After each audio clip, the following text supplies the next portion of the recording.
B Reji, അപകടകരമായൊരു politics അല്ലേ ഇത്? രാജ്യത്തിൻ്റെ സൈന്യത്തിനെതിരെ ഇങ്ങനെ ജാതി പറഞ്ഞ് വിമർശനം ഉന്നയിക്കുക, പെഹൽഗാം ആക്രമണം അല്ലെങ്കിൽ ഓപ്പറേഷൻ സിന്ദൂർ, ഇങ്ങനെ രാജ്യത്തിന് അഭിമാനകരമായിട്ടുള്ള തിരിച്ചടി ഭാരതം നൽകുമ്പോൾ അതിനെപ്പറ്റി ഒന്നും മിണ്ടാതിരിക്കുക, ഭീകരവാദികൾ മതം നോക്കി അറ്റാക്ക് ചെയ്തപ്പോൾ അതിനെതിരെ ഒരു ചെറുവിരൽ പോലും അനക്കാതിരിക്കുക, ഒരു അഭിപ്രായം പറയാൻ മടി കാണിക്കുക, ഇങ്ങനെയുള്ളൊരു സാഹചര്യം രാജ്യത്തിൻ്റെ ഇൻസ്റ്റിറ്റ്യൂഷൻസ് മുഴുവൻ പൊളിറ്റിക്കലൈസ് സംഭവിച്ചുകൊണ്ടിരിക്കുകയാണ്, വിശ്വാസ്യതയെ ചോദ്യം ചെയ്തുകൊണ്ടിരിക്കുകയാണ്, വോട്ട് ജോലി നടന്നുകൊണ്ടിരിക്കുകയാണ്. ഇങ്ങനെയുള്ള ഒരുപാട് ആരോപണങ്ങൾ നിരന്തരം ഇങ്ങനെ ഉന്നയിച്ചു കൊണ്ടിരിക്കുക, ഫോക്കസ് മാറ്റിക്കൊണ്ടിരിക്കുക, എവിടെയെങ്കിലും എന്തെങ്കിലും പ്രശ്നം വരുമ്പോൾ വല്ലാത്ത രീതിയിൽ മതം തിരികെ കയറ്റുക. ഇതൊരു അപകടകരമായ പൊളിറ്റിക്സ് അല്ലേ ശ്രീ ബിറേജി? നോക്കൂ ശ്യാം, ഇവിടെ ഇന്ത്യയുടെ ബഹുമാനനായ പ്രതിപക്ഷ നേതാവ് ഇത്തരത്തിൽ പറഞ്ഞു എന്നാണ് ഇവിടെ പരാമർശിക്കപ്പെടുന്നത്. നോക്കൂ, ആരാണ് ഈ രാഹുൽ ഗാന്ധി എന്ന് പറയുന്ന വ്യക്തി? അദ്ദേഹത്തിൻ്റെ മുത്തച്ഛൻ 15 വർഷം ജയിൽവാസം അനുഷ്ഠിച്ചിട്ടുള്ളൊരു മനുഷ്യനാണ്. ഇന്ത്യയുടെ സ്വാതന്ത്ര്യ സമരത്തിനു വേണ്ടി ത്യാഗം സഹിച്ച, അങ്ങേയറ്റം അതിനുവേണ്ടി പ്രയത്നിച്ച, നമ്മുടെ ഇന്ത്യ മഹാരാജ്യത്തിന് സ്വാതന്ത്ര്യം നേടിത്തന്നതിൽ മുഖ്യ പങ്ക് വഹിച്ച ആളാണ് ജവഹർലാൽ നെഹ്റു. അത് ശ്രീ രാഹുൽ ഗാന്ധിയുടെ മുത്തച്ഛൻ.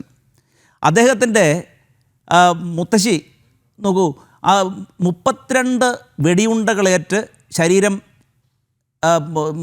ജീവത്യാഗം ചെയ്ത വനിതയാണ് ബഹുമാന്യയായ ഇന്ദിരാഗാന്ധി. അതിനുശേഷം അദ്ദേഹത്തിൻ്റെ പിതാവിനെ ആലോചിച്ച് നോക്കൂ, വെടിയുണ്ടകളേറ്റ് അദ്ദേഹത്തിൻ്റെ ശരീരം രാജീവ് ഗാന്ധി, അദ്ദേഹത്തിൻ്റെ ശരീരം ഛിന്നഭിന്നമായി.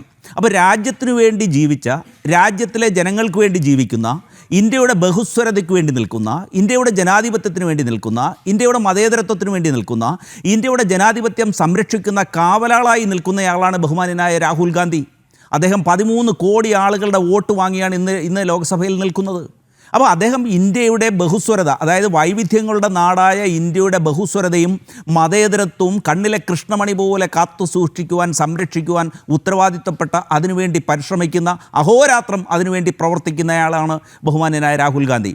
ഇവിടെ ജനാധിപത്യം അപകടത്തിലാകുമ്പോൾ, പാർലമെൻ്ററി ജനാധിപത്യം അപകടത്തിലാകുമ്പോൾ, ഏകാധിപത്യ പ്രവണതകൾ പൊതുരംഗത്ത് പ്രകടമാകുമ്പോൾ അതിനെതിരെ നിശിതമായ വിമർശനങ്ങൾ അദ്ദേഹം ഉന്നയിക്കും. അപ്പോൾ അദ്ദേഹത്തിൻ്റെ രാഷ്ട്രീയ എതിരാളികൾ അദ്ദേഹത്തിൻ്റെ വാക്കുകളെ സന്ദർഭത്തിൽ നിന്ന് മാറ്റിക്കൊണ്ട് അദ്ദേഹം എന്തോ ഇന്ത്യ മഹാരാജ്യത്തിനെതിരെ പ്രവർത്തിക്കുന്നു എന്നൊക്കെ പാർട്ടികൾ, അതായത് രാഷ്ട്രീയ എതിരാളികൾ ഉയർത്തുന്ന ദുരാരോപണങ്ങളാണത്. ഈ രാജ്യത്തിനു വേണ്ടി ഏറ്റവും കൂടുതൽ ത്യാഗം സഹിച്ച ഒരു ഫാമിലിയിൽപ്പെട്ടതാണ്. ഇന്ത്യയുടെ ബഹുസ്വരതയ്ക്ക് വേണ്ടി നിലകൊള്ളുന്ന ആളാണ് അദ്ദേഹം. ജനാധിപത്യത്തിൻ്റെ കാവലാളാണ്. അത് ഈ പറയുന്ന പരാമർശങ്ങൾ രാഷ്ട്രീയ എതിരാളികൾ ഉന്നയിക്കുന്നതാണ്.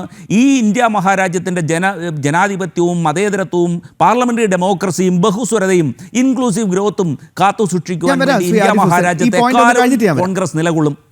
പറഞ്ഞോളൂ ശ്രീ എന്നുള്ളതാണ് ഉറപ്പാണ്. അപ്പോൾ ഇത്തരത്തിൽ രാഷ്ട്രീയ എതിരാളികൾ ഉന്നയിക്കുന്ന ആരോപണങ്ങളും വാക്കുകളിൽ ചിലത് അടർത്തിയെടുത്തുകൊണ്ട് നടത്തുന്ന പരാമർശങ്ങളും ഒക്കെ ആയിട്ട് മാത്രമേ ഇതിനെ കരുതാൻ കഴിയൂ.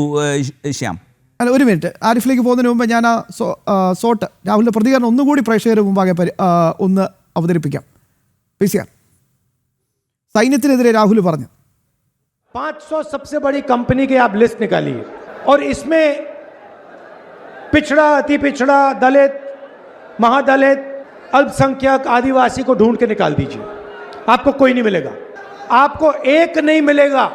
सारे के सारे 10% आबादी में से आते हैं. सारा बैंक का धन उनको जाता है, सारी नौकरियां उनको जाती हैं, ब्यूरोक्रेसी में उनको जगह मिलती है. आप जुडिशरी देखिए, वहां भी उनको सब मिलता है. सेना में उनका कंट्रोल है और 90% आपको जो आबादी है वो आपको कहीं नहीं मिलेगी.